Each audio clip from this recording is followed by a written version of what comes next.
Bom galera, o Mundial de Clubes começou na quinta-feira e atendendo aí alguns pedidos, eu tô aqui para fazer um vídeo para contar um pouco da história desse campeonato que todos nós desejamos que o nosso time tenha um dia. Mas antes de começar o vídeo, já vai deixando o like, se inscrevendo aí para ajudar a fortalecer o canal e também já segue a gente nas redes sociais. Seguiu? Então tá beleza, bora pro vídeo.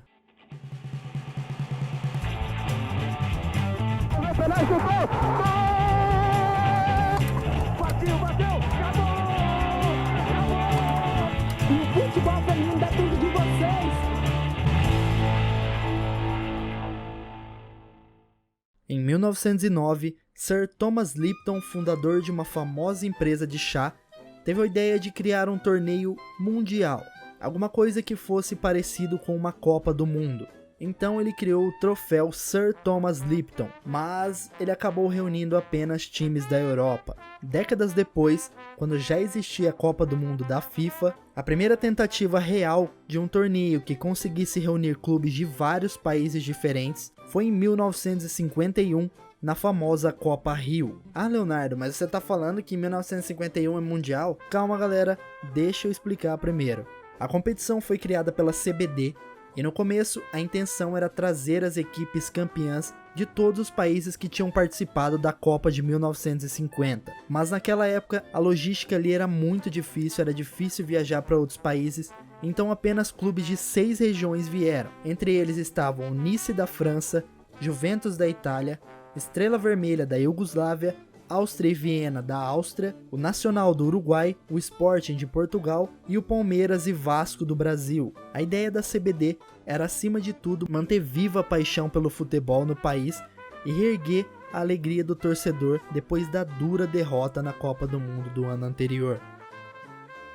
O torneio foi um sucesso, teve o auxílio da FIFA, além de grande participação da imprensa internacional. O Palmeiras foi o campeão depois de vencer a Juventus de Boniperti por 1-0. A equipe na época foi taxada como campeã mundial, mas até hoje o clube tenta reconhecer junto à FIFA o campeonato, mas a entidade máxima do futebol não dá esse título ao Palmeiras. No ano seguinte, em 1952, foi a vez de Fluminense, Corinthians, Peñarol do Uruguai, Grasshopper da Suíça, Sporting de Portugal, Libertad do Paraguai e Áustria e Viena fazerem o Mundial. Os times brasileiros se deram melhor e fizeram a decisão naquele ano, com o Fluminense sendo o campeão, mas o time carioca também sofre o mesmo problema do Palmeiras com a falta de reconhecimento do torneio como Mundial.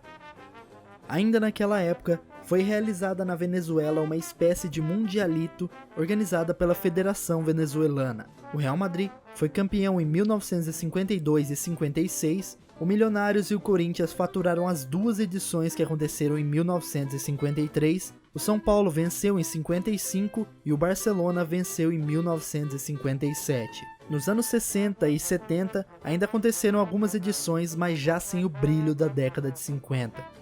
Em 1957 ainda, aconteceu o Torneio de Paris, realizado pelo Racing Clube da cidade francesa.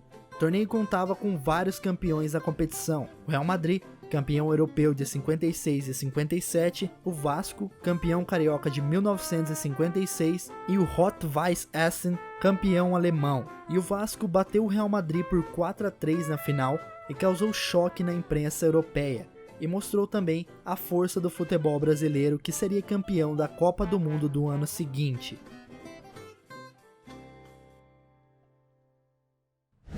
Com a Liga dos Campeões em ascensão e a criação da Copa Libertadores em 1960, os dirigentes começaram a pensar em um torneio que reunisse os campeões de tais competições, para que disputassem anualmente para ver quem era o melhor do mundo. Os outros continentes nem sequer eram cogitados. Santiago Bernabéu, presidente do Real Madrid na época, e João Avelange, presidente da CBD, foram sem dúvida os dois responsáveis pelo surgimento da famosa Copa Intercontinental. Será uma grande honra para nós ganhar pela 4ª vez a Copa Europeia e uma outra grande honra disputar uma final intercontinental contra o vencedor da América do Sul, disse Santiago Bernabéu na época. O torneio de 1960 a 1967 foi disputado em 2 jogos ida e volta com o campeão sendo quem somasse mais pontos, sem levar em conta o saldo de gols, com uma terceira partida disputada caso necessária para decidir. Lembrando que naquela época ainda não existia a disputa de pênaltis. A competição teve o Real Madrid como campeão da primeira edição. O Santos foi o primeiro time brasileiro a ser campeão intercontinental em 1962, vencendo o Benfica do craque Eusébio, e em 1963 foi campeão novamente, vencendo o Milan de Cesare Maldini. Em 1967 já começaram a surgir polêmicas quanto à segurança das partidas. Naquele ano, Racing e Celtic fizeram a final. No segundo jogo, o técnico do Celtic disse que seu goleiro foi atingido por uma pedra vinda das arquibancadas e reclamou do jogo ríspido e hostil dos sul-americanos, além de encontrar no gramado dardos e facas. Os incidentes daquele ano começaram a gerar um pouco a ira dos europeus, que começaram a sofrer na competição por causa da hegemonia da Argentina na Libertadores. Em 1968, a UEFA propôs que a decisão levasse em conta os gols marcados para evitar ali um terceiro jogo, e isso duraria até 1979. Nos anos 70, os europeus continuavam sofrendo com as pancadarias nos jogos. Então, os campeões europeus começaram a desistir da competição e dar vaga para os vices. E foi assim onde o Atlético de Madrid, vice da Champions de 1974, foi campeão intercontinental sem vencer a Liga dos Campeões. Em 75, a competição não foi realizada por falta de consenso das duas equipes envolvidas, que eram o Bayern e o Estudiantes. Já em 1976, com o Cruzeiro campeão da Libertadores, os alemães concordaram em disputar o torneio pelo jogo mais tranquilo dos brasileiros, e o time alemão se saiu campeão vencendo o primeiro jogo por 2-0 e empatando o segundo jogo. Bayern, campeão mundial interclubes, alegria dos seus jogadores. Anos depois, a competição começou a ser contestada e parecia estar com os dias contados. O jornal Mundo Deportivo da Espanha até publicou um grande artigo se referindo à competição. A Copa Intercontinental está deixada às mãos de Deus e tem ficado sem ar e diminuída, sem prestígio e nem significado. João Avelange não faz nada para salvar e nem recuperar a competição que ele mesmo criou. É preciso renová-la ou deixá-la morrer.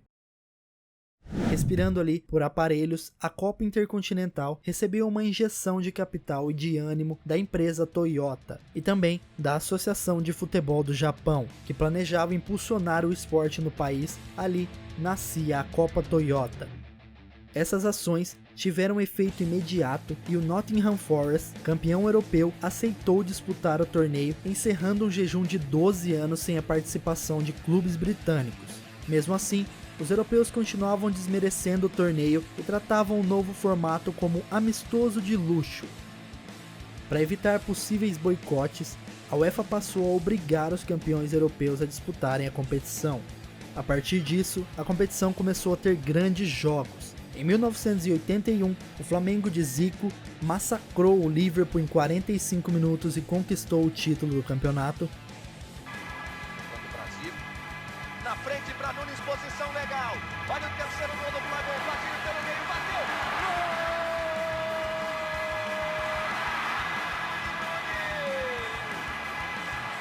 Nunes, número 9. Em 1983, foi a vez do Grêmio bater os alemães do Hamburgo. Escapou Renato, vai lá garoto, dominou a bola, olhou ainda a bola com o Renato ameaçou o drible, insistindo contra Jerônimos, puxou para o fundo de campo, driblou de novo, preparou, ainda a bola com o Renato no fundo, vai cruzar uma bomba, gol!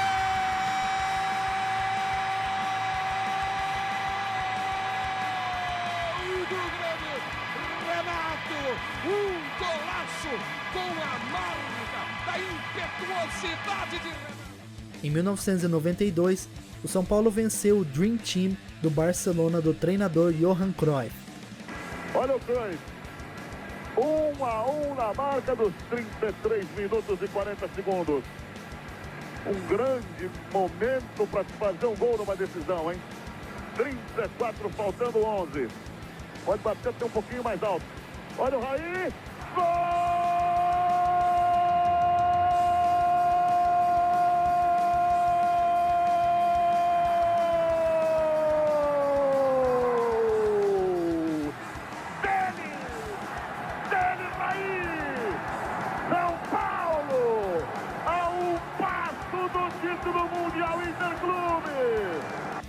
1993, venceu o Milan, vice-campeão europeu, pois o Olympique de Marselha da França foi punido por um escândalo de manipulação de resultados, o que não tirou nem um pouco a glória do tricolor, que venceu por 3-2. Bem, Leonardo, bem. Olha o Cerezo. Que bola pro Miller. Sai o goleiro, a bola vai entrando, vai entrando.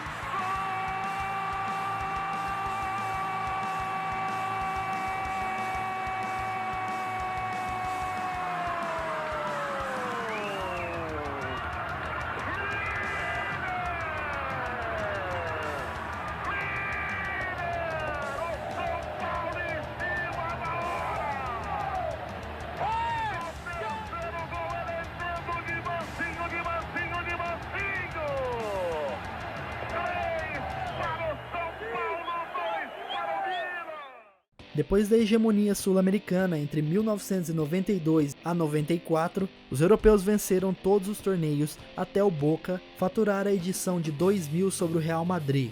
Falando em 2000, esse ano marcaria a investida inicial da FIFA para assumir de vez o Mundial. Depois de 4 décadas, a FIFA decidiu criar um Mundial de Clubes para chamar de seu, e anunciou em 1999 que faria um Mundial em janeiro de 2000 no Brasil com os campeões de todos os continentes. Mas aí começou a aparecer uma certa desorganização com os times que iriam participar na competição. Apenas na Europa, América do Norte e Oceania levaram seus campeões corretos. Além deles, o Corinthians, que era campeão brasileiro, foi convidado. As partidas foram realizadas no Morumbi e no Maracanã. Na final, Vasco e Corinthians se enfrentaram e o time paulista levou a melhor nos pênaltis e se sagrou o campeão do primeiro Mundial de Clubes da FIFA, mesmo não tendo ganhado a Libertadores. Naquele ano, então, tivemos 2 campeões mundiais, o Boca, que foi campeão da Libertadores e venceu o Real Madrid no Intercontinental, e o Corinthians do torneio da FIFA. Entre 2001 e 2004, o Intercontinental seguia firme e forte no Japão e viu os títulos de Bayern de Munique, Real Madrid, Boca Juniors e Porto. A partir de 2005, o Japão veria o Mundial de Clubes da FIFA em definitivo. Enfim, naquele ano, participaram apenas os campeões vigentes, nada de time convidado nem campeão do país sede. Sul-americanos e europeus entraram apenas nas semifinais. Na grande final, em Yokohama, o São Paulo foi o grande vencedor a bater os ingleses por 1-0. Legal, Mineiro bateu, bateu, bateu! Gol!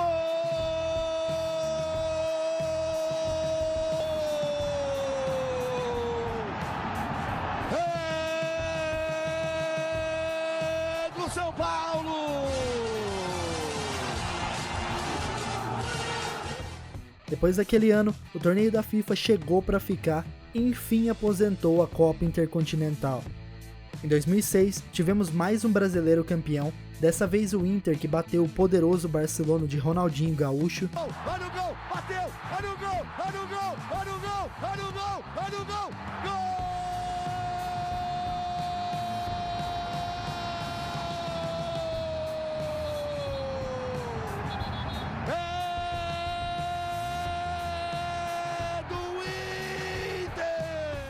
Em 2010, pela primeira vez, um time fora do eixo América e Europa participou da final do Mundial. O Mazembe do Congo venceu o Internacional na semifinal e avançou para a final para encarar a Inter de Milão. Isso voltaria a acontecer em 2013 com o Raja Casablanca, em 2016 com o Kashima Antlers e em 2018 com o Al Ain. Aliás, nenhum time de fora do continente sul-americano ou europeu foi campeão mundial. A competição da FIFA seguiu firme e em 2012 voltamos a ter um brasileiro campeão, com o Corinthians batendo o Chelsea e dessa vez como campeão da Libertadores. Bateu, o toque de cabeça, olha o gol, olha o gol, olha o gol, olha o gol, olha o gol, olha o gol, olha o gol, gol! E desde então acontece um domínio europeu na competição. Há algum tempo atrás, a FIFA revelou que pretende renovar a competição, organizando um Mundial de Clubes mais encorpado e com mais times para substituir a Copa das Confederações. Os clubes europeus são contra e pressionam a entidade máxima para desistir da ideia, ameaçando voltar com a Copa Intercontinental. Vamos conferir aí os próximos capítulos dessa história. Bom, galera, esse foi o vídeo. Se você gostou, galera, deixa o like aí, se inscreve aqui no canal para dar aquela força. A gente vai trazer bastante conteúdo de futebol aqui em 2021. E deixa aí nos comentários se o seu clube já foi campeão mundial. Bom, galera, por hoje é só. Até o próximo vídeo. Valeu!